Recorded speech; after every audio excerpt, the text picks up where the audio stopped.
come to you now because, you know, many of the stories that we've heard here on this side of the panel, and of course Dipali included, you know, battling with constraints, battling with challenges. What was the experience like for you? Because you're part of the internet economy. You're an entrepreneur that started in a post-liberalization world here in India. What was that experience like for you? You know, first of all, it's a privilege to be here, and congrats again, Shireen. I mean, this is fantastic. It's amazing to see a community of amazing women come together, and men. Also, by the way, this seems to be an HBS row, just out here, just calling out.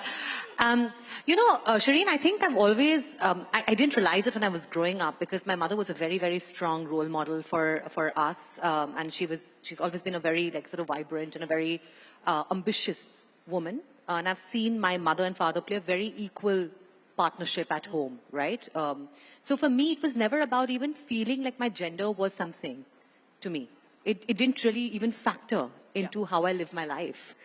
And I think what ended up happening was actually entrepreneurship was a great, I think, eye-opener. Because, you know, when I moved back from Boston, I've shared the story many times before. I think, first of all, of course, I was beginning a company like Baby Chakra, which was, you know, very, very focused on serving women and mothers, right? And it was, you know, completely based on this premise of the whole data, digital device, democracy, and the movement there. But very few investors on the other side who I was interacting with, who, of course, were male in the most part, would even get the need, right? And they'd be like, oh, let me talk to my wife, let me talk to my daughter, I'm like, well, you know, talk to me, I'm the entrepreneur, I know this space. So I think there was that one piece that stood out to me. The second piece, of course, was being a sole woman founder. And number three, you know, being kind of a diversity candidate. I'd done NLS as my undergrad. I'd gone to HBS, which I thought was good enough. I'd done McKinsey, but, you know, I wasn't from one of the IITs. Yeah. So, you know, starting a consumer tech platform in the early days, you know that time, right? It was all about, like, how will you make a consumer tech platform scale, and what do you know about product? Of course, you know, I keep on saying this.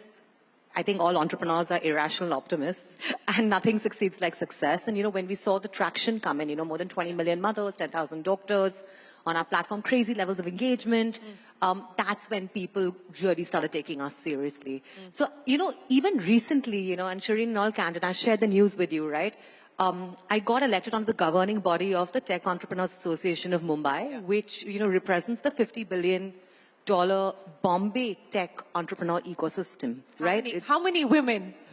I'm going to come to that, right? And while, of course, I'm very visibly 7.5 months, 8 months pregnant right now with our second one, the reason I stood for the governing council elections, which is, you know, was done with 46 unicorn founders, was because when I went to the Mumbai Tech Week and I told a couple of my fellow entrepreneurs there, I was like, where are the women?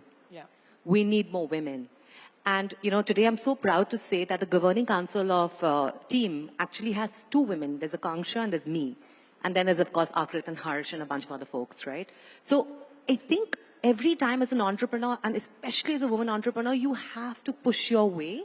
But again, the good news is nothing succeeds like success. So the more successful you are, the more people you find batting for you and for your side. No, absolutely.